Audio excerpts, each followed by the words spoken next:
Complètement. Marc, la Saint-Valentin. Tu as quelque chose à me dire là-dessus, toi? Parler, Francis Gosselin, puis tout, puis des amateurs qui se parlent entre eux autres de choses qu'ils ne connaissent pas. C'est qui connaît ça, la Saint-Valentin? C'est moi. Okay? C'est toi, pourquoi? Je suis entièrement d'accord. Bon, alors là, je vais vous parler d'une affaire très claire. C'est une proposition que je fais, OK? Puis tu vas voir, elle est chiffrée. Donc, tu me connais, Richard? Je ne suis pas un chialeux qui fait juste dire « rah, rah, rah ». J'arrive en plus avec des solutions. Il faut abolir la Saint-Valentin, OK? C'est terminé, c'est la dernière fois en 2026, pour les raisons suivantes. De un, c'est la seule fête qui ne concerne pas tout le monde. Tu sais, oui. Noël, c'est comme tout le monde fête Noël, telle affaire. Saint-Valentin, ça ne concerne pas tout le monde.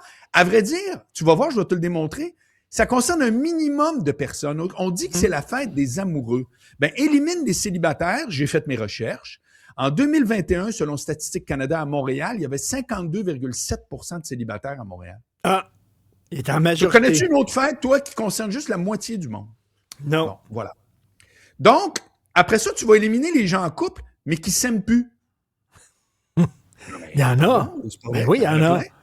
Et tu vas rajouter une autre couche, 50% de taux de divorce après 7 ans. Hein? Projet qui ne marche pas pantoute, je te l'ai déjà dit. Et pour les 50% qui restent, qu'est-ce que l'auteur Bec Bédé en France a dit? Il a écrit un livre qui s'appelle « L'amour dure 3 ans ». L'amour dure 3 ans. Tu te rends compte comment l'entonnoir se resserre, mon cher Richard?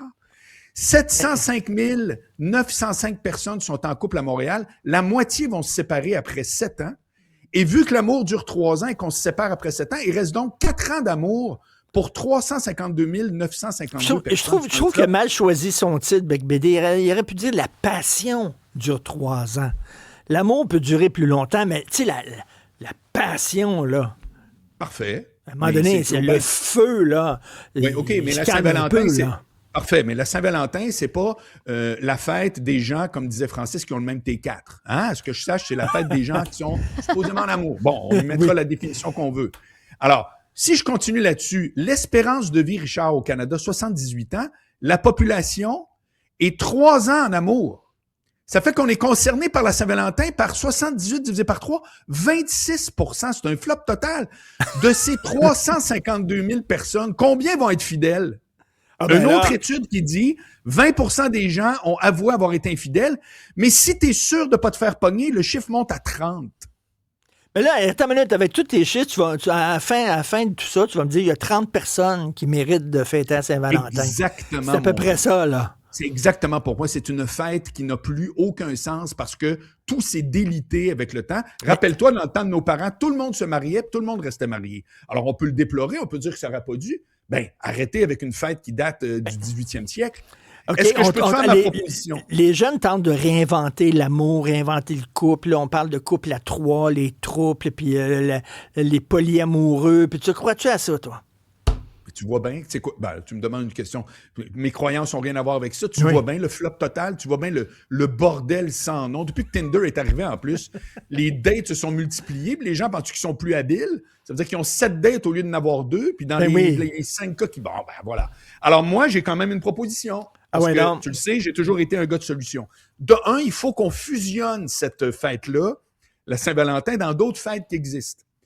Donc, je te dirais que pour ceux qui sont pas en amour, donc les célibataires ou autres, puis qui s'occupent d'eux-mêmes de leur vie sentimentale et sexuelle, on va les intégrer dans la fête du travail. Ah, ça c'est bon. Tu comprends? C'est excellent, ça. Et pour tous ceux qui ne s'aiment plus, mais qui se sont déjà aimés, on va les mettre dans la fête le jour du souvenir. Ben voyons.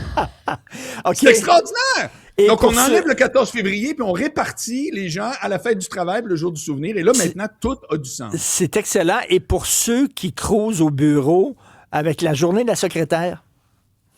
Et voilà, tu fais partie du groupe qui sont en progression. Ben oui, c'est bien. Oui, c'est excellent. Tu es tout le temps un gars de solution. Qu'est-ce que tu fais pour la Saint-Valentin, toi? Ah ben moi, j'ai une Valentine. Ah, t'as une Valentine? Je suis dans le petit, oui, Vanessa. Et on est dans le petit pourcentage, fait qu'on se fait comme crime, il faut fêter ça. Tu sais. Bon, tu vas aller chez Valentine. Ben, peut-être. Un hot dog, Francis serait content, ça aussi. Un hot dog, ça coûte pas cher. On pige pas dans nos REER. C'est très bon. Merci, bon week-end, bonne Saint-Valentin. Salut, Marc. Salut.